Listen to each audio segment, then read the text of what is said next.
Hello, my name is Mercury, and welcome to this brand new episode of Media Faye.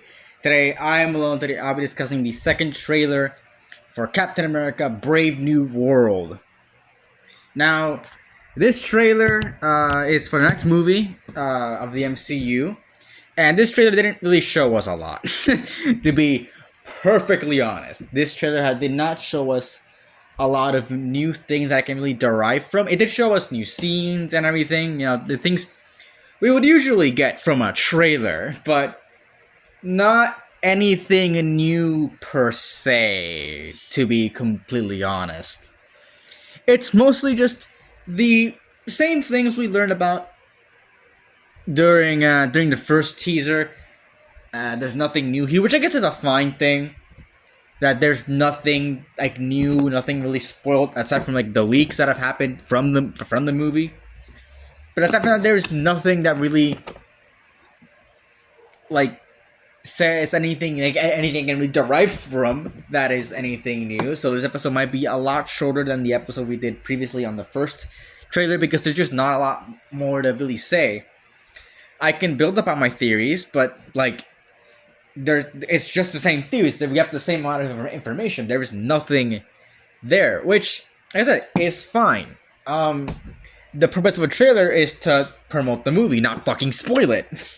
So I'm glad that at least if you don't look at leaks, unlike me, you wouldn't know. You wouldn't know that like anything about the plot. Other than Red Hulk is here, the leader is here. Like Giancarlo Esposito is playing a character. Like if you look that stuff up, then sure, like you like yeah, that's stuff there. But yeah, I don't know. Like there's not a lot more to really say about the movie. Like any new things I can say other than things I kind of came up with to add. Because I don't know if I even covered it last episode because last episode was so long ago. Our last review, I don't know review, but like our last the last time like the time we talked about the first trailer, that was quite a bit ago. So actually kind of talking about like I guess like bringing up new points will be kind of hard because it's still the same things.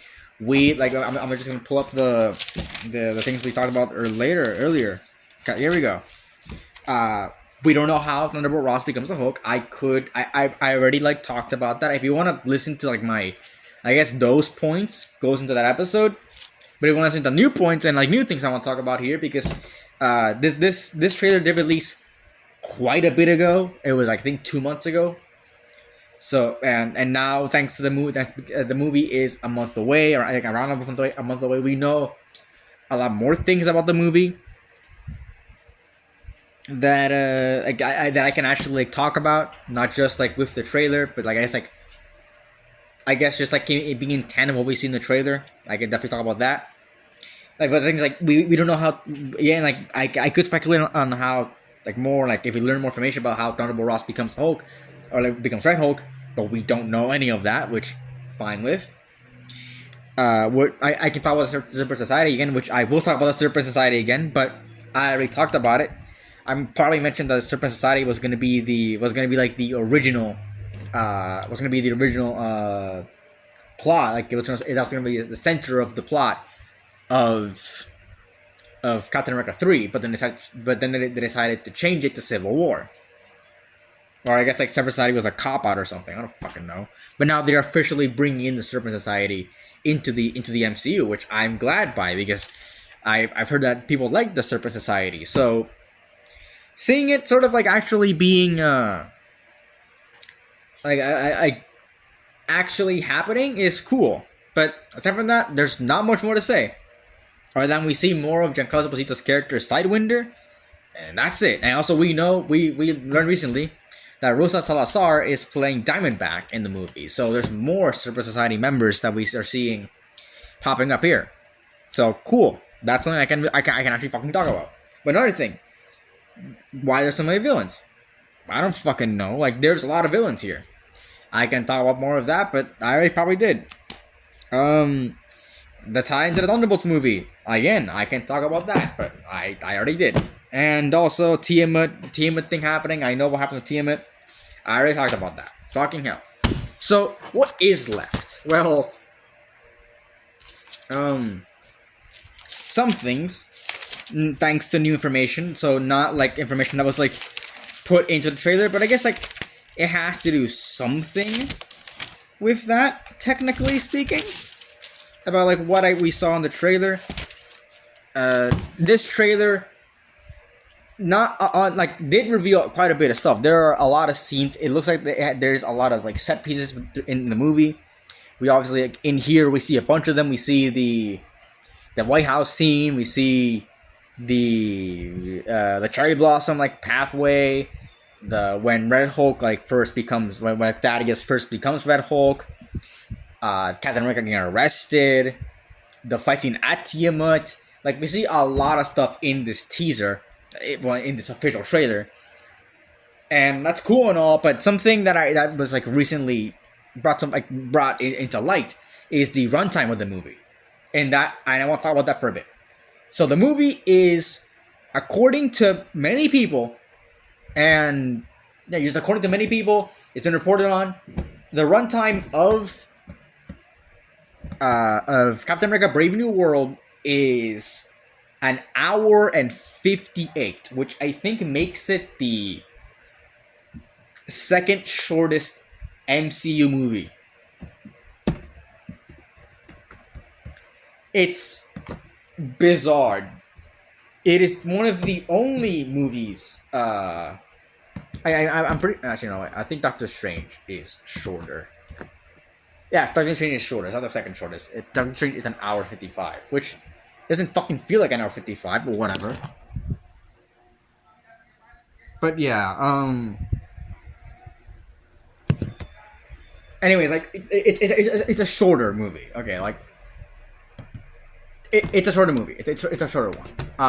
For example, Iron Man. Not fucking Iron Man. Honestly, what the fuck am I doing?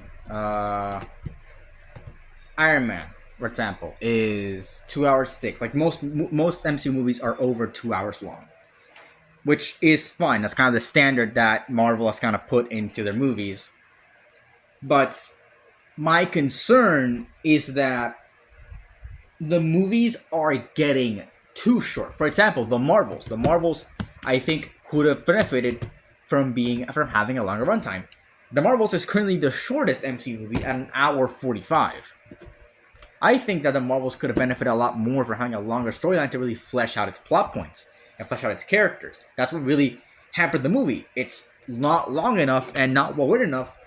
And like what they kept, or what they really focused on in the movie wasn't something that benefited it. It made it worse. It made it genuinely kind of bad. So the Marvels really faltered. And then there's this movie, and this movie has a lot of concern. People are really, really concerned for this movie. They don't like it, it's kind of insane, like the level of concern. People don't think this movie's gonna be good.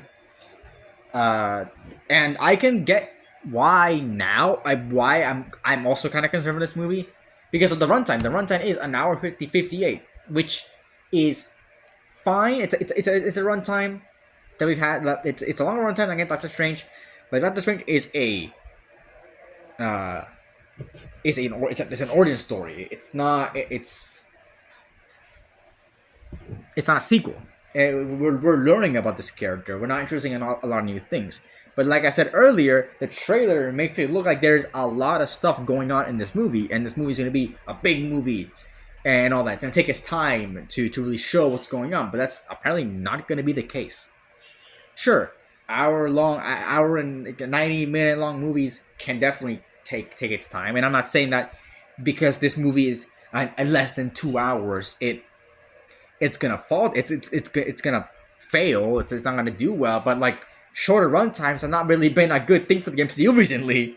So I don't know how the writers even like are gonna be able to cope with what they're doing with the movie. Because again, it looks like they're doing a lot with this movie, and I'm glad. But it looks like, with the shorter runtime, I'm not sure if it's gonna be, if it's going to be as as fleshed out. Captain America movies are famous, not famous, but like well known to have quite big run times. I don't know. Let me look it up. Captain America film series in film. So just kind of comparing. First Avenger is kind of Wikipedia. At 2 hours 4. Simple. That's really normal for early MCU. Then there's Winter Soldier, which is 2 hours and 16 minutes. Again, fine. And then there's Civil War. Civil War is 2 hours and 27 minutes. So yeah, it keeps getting longer, but that's because there's a lot more stuff going on within these movies. It isn't just kind of like things are happening, and I think things are happening, but it's not like we're gonna shorten it and all that. But in this movie, like big things are also happening. I think almost on the same level of like Civil War, or even at least Winter Soldier, and it's not having a big runtime. Again, we're gonna have to wait until the movie comes out to see how it really pulls it off. But as a continuation of the Falcon Winter Soldier, which did take its time doing a lot of things, and also being the fourth Captain America movie, and having all these things like the leader, Red Hulk, the Separate Society, has a lot of factors going on in it. And I don't know if an hour and 50, I don't know if like an hour and 40, which is probably what the movie's going to be, like an hour 50, not counting the credits and all that. I don't know if it'll be able to do that. Maybe it will. Maybe it will.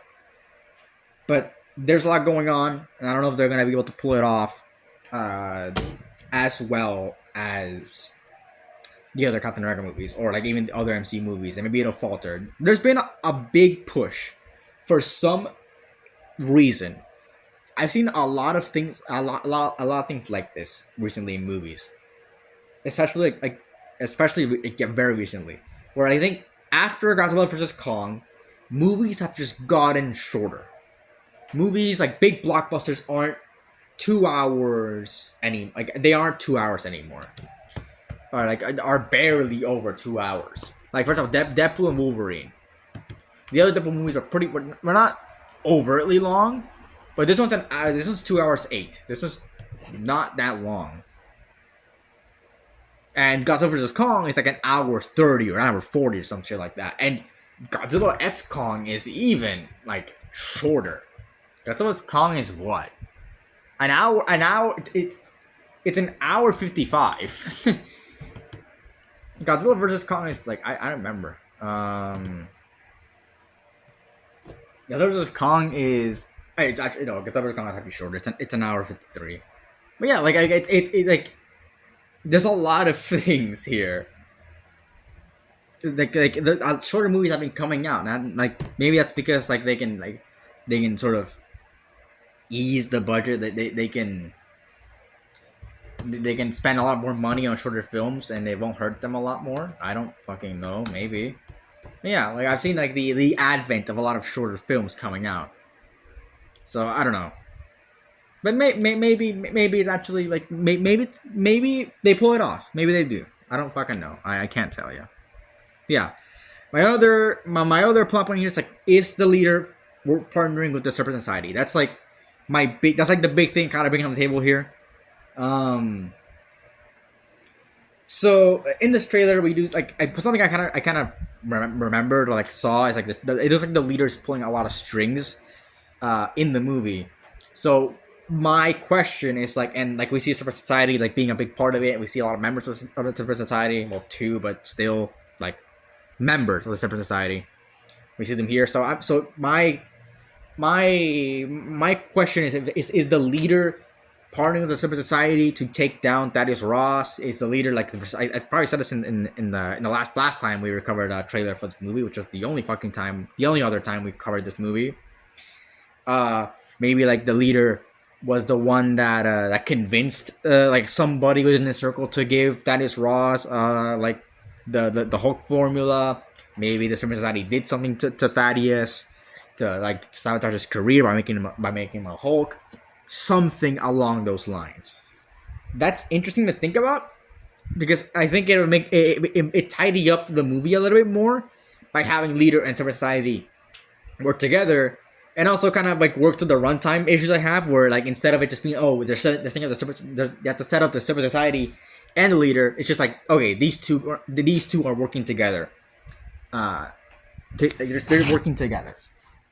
So having them, I think having them together would be the best choice, plot wise. But we'll see. Well, we'll see how it goes within the movie itself. It could fix a lot of the runtime issues and again like tidy up a little bit, because we know some of the villains, like we know big part of like parts of the villains here and there. So I think having them sort of like all of them be sort of tied together, I think works a lot better for the runtime and like the benefit of the movie, and also just kind of remedying the runtime. And maybe that does explain the runtime, because they didn't have the need to explain all the things. Maybe the Super Society becomes a big part of another movie, like the Thunderbolt or something. I don't fucking know. There's like kind of cap off the Phase 5 with like a two-parter, a two-parter movie, not like a two-parter movie, but like a movie, a storyline in two parts, where we see like maybe the leaders, the organization that Valve's working for, or like Valve herself, the Valve's organization, Valentina, like rest of the Fontera, whatever the fuck her name is, and the Super Society all working together to, or like have world power or something. Maybe, I don't fucking know. But that could be cool to see like these two movies sort of be like together. And also we're gonna see Thunderbolts in like Doomsday and Secret Wars, so might as well like make them sort of like be kind of a big deal within like this like storyline or something. I don't know. I think it could be cool to see that sort of thing happen. But am I expecting it? I don't think so. I think they're gonna try to keep those two films separate as possible. Maybe they do something with them, because the two halves of the Falcon and Winter Soldier are in both movies, or like in their respective movies. So maybe there's something in there, but I don't know. But yeah, I'm excited for Captain America: Brave New World. We're gonna see how it really turns out. Again, there's a lot of stuff going on in this movie, and I hope that the runtime doesn't hamper it. I'm really hoping, because I really want the movie to be good, because the MCU is going kind of full throttle this year. We're getting kind of movies back to back. We're getting 3 months after Captain America. We're getting less than 3 months after Captain America. We're getting Thunderbolts. And then 2 months after that, we're getting Fantastic Four. So exciting stuff for Marvel this year, and there's a bunch of series coming out this year, which is insane. So yeah, it's a big year for Marvel, and I want them to start off big in the movie department, because the Spider-Man series is starting off here in January. So hey, cool things. But I hope this movie's good. I really do. So yeah. What did you guys think about the trailer for Captain America: Brave New World, the second trailer? You leave in the comments below, or any speculation that you might have about the movie. You can leave it there. All our socials are in the description, and that's about it. See ya.